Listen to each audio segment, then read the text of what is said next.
Welcome to Issues That Matter. I'm Cynthia Pooler. My guest today is Dustin Etts, and he's a member of a third party in America. So, Dustin, tell us all about your party, why you decided to become a member of a third party, and why it's really important this year. Right. So the Pirate Party was founded originally in Iceland. Uh, Uh, so it became kind of a more of an international movement after that point. But the original point for founding it was more coming from a tech background. Uh, there were a group of people who were kind of more hackers or techie people, and they came up with the idea to hack the system, not in a literal sense. As a okay. metaphor.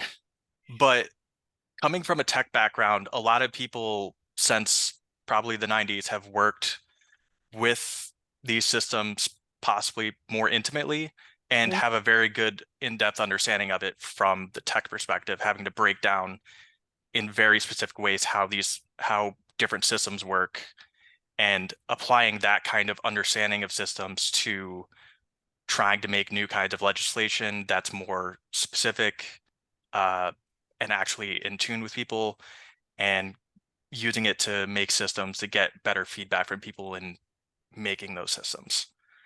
I've been a I have been an observer of politics for many years, and it's my understanding that people run for office. If they win, they're either in the minority or in the majority. And that's how I view politics today. Um, w- am I correct, or what's your feeling about that? Yeah, I think in the US we have a system that kind of enforces that to some extent. It's not the case in some other countries that have different systems that allow more distributed power, I guess. Mm-hmm. Um, One of the things that I've been focusing on for a bit is ranked choice voting because of that, uh, which would help third parties a good bit. It's the fact that we are only allowed to vote for one person allows a good bit of psychological pressure to be applied to people against people who like third parties. The Mm-hmm. fact that you can't vote for more than one person means you are stuck in that system where you have to vote for one person or the other, and it kind of enforces that you only have two parties. Uh-huh. Uh, so ranked choice voting is one of the things that are, I would say, pretty important for third parties right now, and most third parties are on board with that as an issue, because it allows you to either choose just your one candidate that you prefer if you don't really like third parties, and then just have your vote operate normally, like exactly how the system does now. If everyone voted that way and just put the one person, it would operate exactly the same. Or if you put multiple people and rank them, uh, you could show the fact that you support third party people if you put them second or third, or you could show the fact that, hey, I actually like third parties more. Mm-hmm. But I still consider the major party that I would want to fall back to if the minority person doesn't actually get support. Mm-hmm. And that way, third parties also actually have a record of support in the long term. Whereas right now, if you fall to that psychological pressure, there's no record of the fact that you actually supported a third party. So you're with the Pirate Party. Yeah. So has any candidates at any level throughout the country won on that platform? Uh, there is one person who got elected a constable in Pennsylvania, at least, Huh? but I don't think that was quite relevant to that particular campaign because it wasn't really legislation. Uh-huh. Uh, yeah, so not in the US. I would say in Iceland and the Czech Republic, people have gotten elected. About Mhm. 10% of their parliaments have pirates, or yeah. And then people in Germany have gotten elected based on those kinds of platforms, but So, not in the US. so what do you think it's going to take for people to realize that there's other parties between Democrats and Republicans, and that they have a real choice. So I think it, to some extent, people are, but doing so more through direct democracy methods right now to make it more viable to actually have third parties run. Hmm. So like I said, through the ranked choice voting approach to try and make it more viable to have third parties Hmm. without having like those pressures applied to you, and other methods that people think are helpful in those capacities. So direct democracy would be, I would say, the way most third parties operate right now, just working on individual legislation in states where direct democracy legislation is allowed. Hmm. Um, Using those kinds of methods to reform the system to make third parties viable is one of the routes I think third parties are going right now. And then another route, which is more pirate specific, I would say, is basically just because we are tech oriented, making open source systems that essentially establish a much better and more proven way of making legislation, and proving using those systems that we can just fundamentally be better people for making legislation and establishing that policies actually get enacted the way they're supposed to through establishing systems of proof. Uh, I believe that the that technology changes so quickly, and that people it's a hard time for people to keep up with. Um, how is tech important? I mean, that's going to go over many people's heads. yeah, I feel what you're saying with that. That's I feel to some extent like a lot of the people that we bring in are specifically from tech because of the fact that it's easy to go over people's heads with it. So like that's definitely an issue. You know, it's hard to communicate to people about stuff like this. Hmm. The goal right now is to get things to a point where it is obvious, like why these systems would work better, by making like more friendly user interfaces and having people from different expert groups and interdisciplinary groups working with these things, Hmm. and breaking down issues into like small chunks and having different levels of abstraction, so that we could show people, hey, this is the level most politics is operating at right now. It's way too high and very removed from the level of reality. These are the actual levels things are happening at down below here. And Hmm. you can look at them through the things we're providing with for you, or go through these different organizations that are using it and look at the actual details and implementation of things. And you could see if you go down to those levels, some companies and organizations aren't necessarily genuine, even when you do push through policy. Hmm. Uh, they can just kind of manipulate the data to some extent and pretend like they're fulfilling their duties when they're not. And there are supposed to be laws and enforcement around that, but it's not always happening. So these systems would be ways for ordinary people to go in and see when those things might be happening and deal with it, I guess, when the system isn't dealing with it. How many states is the Pirate Party in? Uh, yeah, I guess it would vary based on the way you want to define how many states they're in. Oh, Because it's so small, like there's only a handful of people in each state that operate regularly. So we have a number of people who operate regularly in Pennsylvania, uh, California, Texas, um, and then DC, Virginia area, and then also Florida. Um, and then we have people in a number of other states, but it's more like one or two people per state who kind of operate regularly. But uh, there's a lot more people who kind of like tune in, but not necessarily are like active, if you know what I mean. uh-huh, uh-huh. Uh, so within the US, we have I think like roughly 8,000 people who follow us, so not a whole lot. But then internationally, you go to 1 million, I guess, which is a Uh, decent amount, but that that's still a small amount of people overall, in regards to the So, international population. so what you're saying is the Pirate Party is not going to field a candidate for president, are they? No, it's not realistic to try and do that at all right now. Okay. Okay. Um, it's more so trying to, I guess, get people together to try and make systems that will actually prevent these crazy things from happening in the first place. You mean Um, the stuff that the two major parties are doing right now? yeah, pretty much. Okay. Okay. So we have actually like debate with consideration of reality instead of just uh I guess the the major political parties do analysis at the level of reality. I'll say that, but they don't communicate that to people and don't have normal people involved in the way they should in every situation. So using technology as a way to do that instead, I think, is a good way to remove the politicking from getting people's opinion, I guess, and controlling information.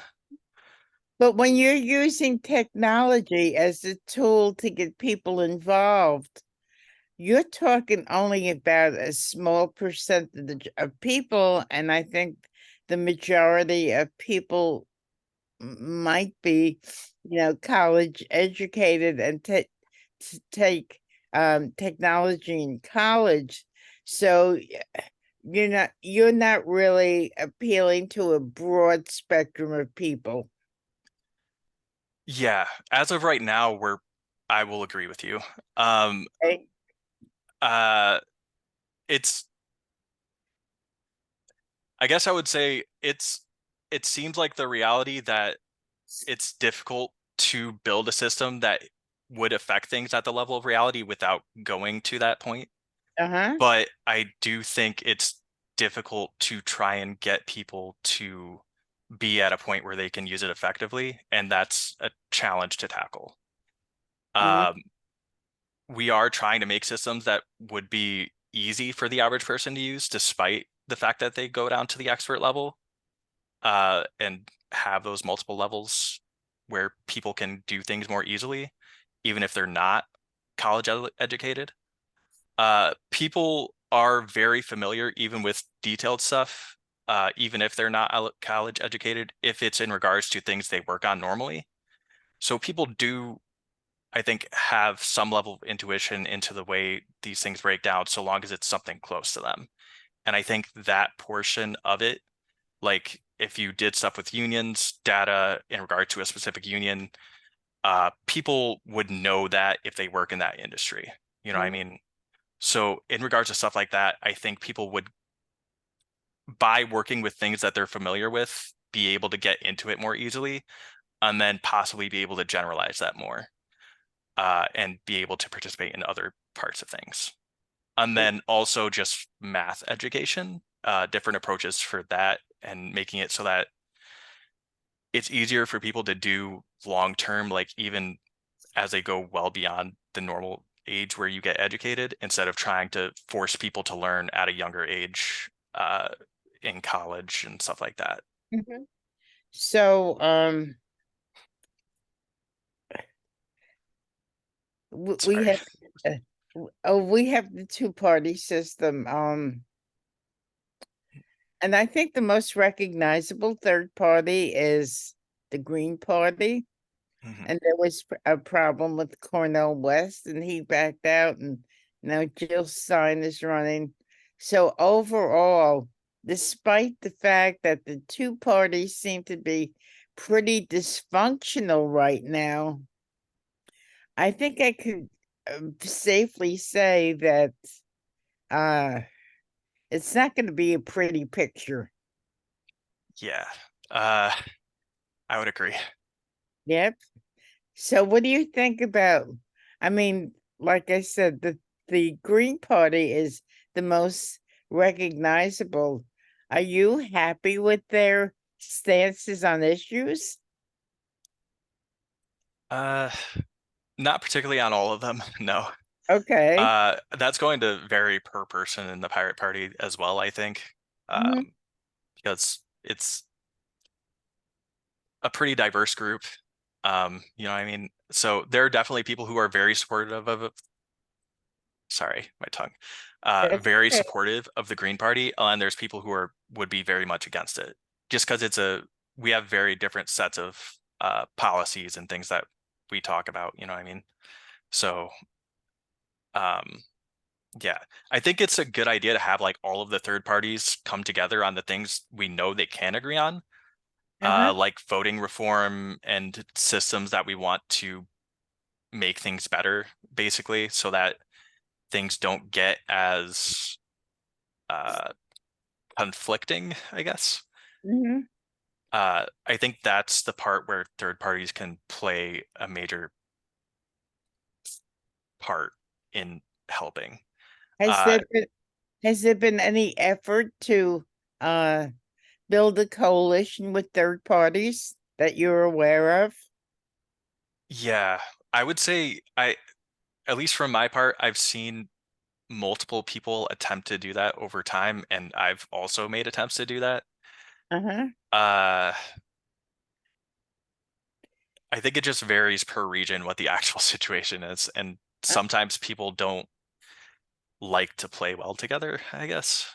Uh, right. Even it's the same situation as in the major parties where some people join because they want to make things better, and some people join because they want to be in a better position in life. And people who want to be in a better position in life are going to act the way we all know they typically do. Um, but that's like the same situation in all major and minor parties, I would say. And it's just finding people. Uh, Parties are a good way to find ideological alignment, but it's not a good way to identify if a person wants to operate in earnest with others or not, I guess. Mhm. I think the most visible um candidate that jumped to like an independent situation was Robert Kennedy. He became the Democratic Party made it very difficult for him. The media made it very difficult for him. So what's your view of 2024? Hmm. What's your view of 2024? Um, I think it's just gonna be the major parties going at it again, most likely. Right. Okay. Uh, yeah, I do think there's a significant psychological impact of the fact that we don't have a system that enables third parties to operate well. I know a number of states have done reforms like ranked choice voting, so in those states, likely independent candidates will poll a lot better and like go a lot better. Um, but the pressure of the two parties against each other does impact people a lot. So I think it is going to probably come down to the major party candidates in this election. And That's my opinion, but and of, and of course the media caters to the two major parties. yeah, Has your party gotten any press? uh, not much. I Okay. mean, we are very small, I guess. Okay. Um, the the pirate parties internationally have gotten press, and but not in the U.S. per se. Okay. So do you think that third parties in the United States is frowned upon, whereas maybe in Europe there's more embrace of them? Yeah, I would say that, though it's gonna vary per country, obviously. Okay. What are the major parties in Europe?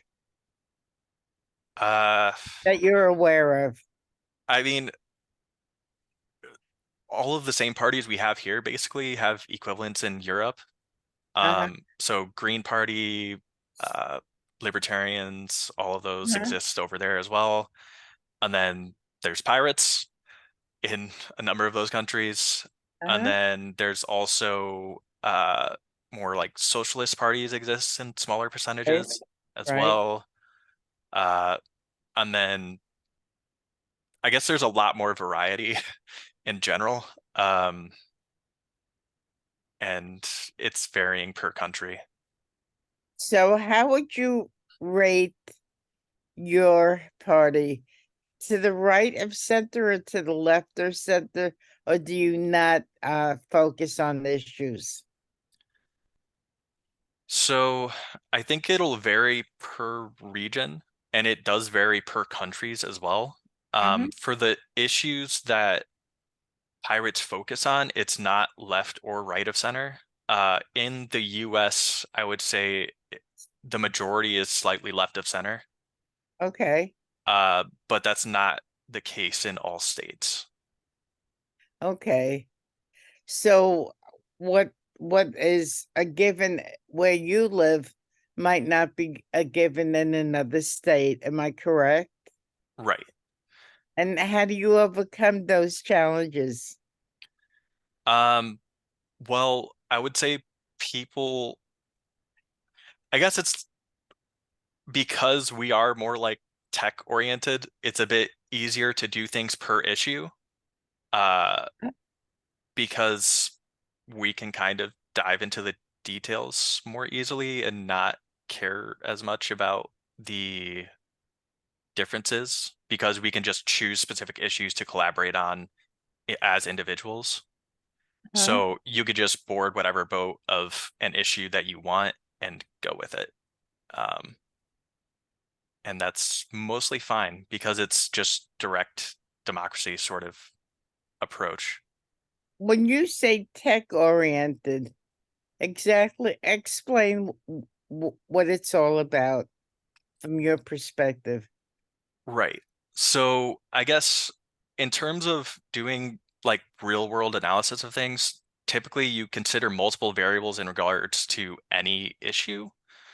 And that's a literal thing that people in with different backgrounds do typically for most fields. Mhm. So for example, there could be an analysis for how good are jobs here. And we might consider what is the workforce quality? Uh, what does that mean? Then you can have how many people are in unions. Do we consider that good or bad? How many people actually produce things? What's productivity? You consider all of these variables, and then you say, hey, how good is our industry or whatever? Sorry, I'm winging this. But you define a very specific context and you have multiple variables that you can define numerically. And then people vote a number between 0 and 1 or 1 and 10 or whatever on those specific variables to determine, hey, how exactly are we actually defining this? And then you use that concept and its actual numbers to say, how good is this policy? And then you try and set out based on those votes to make something based on that consensus and compromise to make a policy that actually does what people overall want by Mhm. compromising on the things that actually make sense to by breaking things down to the smallest possible parts. Mhm. Um, and that's like one sample, I guess, but it's more a per situation thing because you're kind of engineering your politics. Mhm. Um, so another example is trying to make taxation policy. You might have something for each type of tax and then have different variations like, hey, this particular approach of doing this tax might be more privacy violating. So we don't want to do that. We want to do this other method, but we might get less taxes by that. And then you consider all of the different implications and variables and break all those down and let people just generally vote on them, on the things that they're concerned about, and then use those systems to figure out what you need to do. So we're just a couple of weeks away from the beginning of the caucuses. Um, what's your view of the presidential race as of January 3rd, 2024?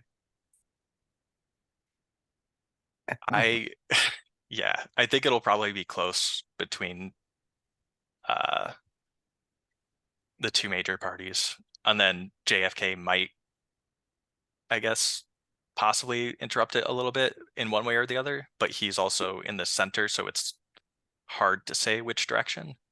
Mhm. Um, yeah, So, that's my view, I guess. uh, RFK, not JFK, Oh, unfortunately. right, I did. Yep, yep. I'm sorry.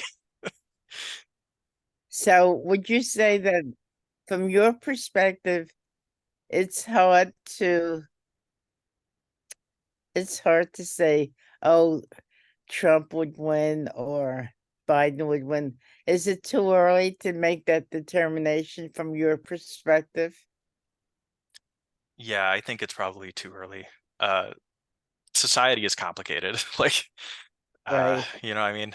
Um, Even if you try to do as much analysis as you can, like stuff like that is just too hard to predict, I guess. So if the issues are real complicated and you're looking at it from a technological perspective, that's going to go above the heads of many people. How do you deal with that? Well, you only have people deal with things that they are confident in. So math is all about intuition, I would say, and technology is about correlating that math to intuition. So you probably aren't going to go into things that you don't have a lot of confidence in. Um, but then you explain what is happening in words. Okay. So the fact that almost everyone has confidence in something in terms of like what they understand intuitively. So I would say people go into the things that they have confidence in themselves in, and when they look at those systems, they will be able to intuitively understand them because they have that intuition to link to the math, and it'll be Okay. easier for them for that particular situation. Okay. So in the final analysis, what's your thoughts about what's going to transpire over the next 10 months? Uh, Too yeah, early to tell? too early to tell. Also, I'm not focused on that side of things, I guess. So I'm Oh, not as okay. familiar with it. So you're basically focused on the technology of the whole thing, right? Yeah. Well, that and more so like reforms like direct democracy and ranked choice voting and stuff that would help third parties in the long run. Okay. Okay. How long have you been interested in third parties? Uh since I guess basically because of Trump to some extent and that whole situation happening. Uh Uh-huh. yeah, I guess I saw that um Democrats weren't really resolving the issues that people wanted solved. Uh-huh. And Trump was definitely leveraging that to, I guess, pull people, even though he wasn't really solving those issues. Mhm. So, um, Dustin, what are your final thoughts? Uh, I would say we're kind of screwed a little bit for this election. Uh, but I'm sorry for my language. Uh, but we can still prepare for the future and hopefully recover if we work hard at it and try to change things for the better. I believe, I'm a baby boomer. I go back to the 60s, and I believe that however it goes, in November, Mhm, I don't think there's any recovery for it. I think this is it. I really do. And that's pretty frightening, mhm. right? Yeah. Well, hopefully there are a lot of undercurrents like in our system. Even when people do crazy things, there's still other people and institutions to balance those things out to some extent. Mhm. So hopefully those can hold the tide regardless of what happens for a bit. Thank you. Thank you. Happy New Year, Dustin. You've been listening to Dustin Etts. He's with the Pirate Party. I'm Cynthia Pooler. This is Issues That Matter. And if you like this show, please subscribe to my YouTube channel. Thanks, Dustin. Thanks, everybody, for listening. Have a great day.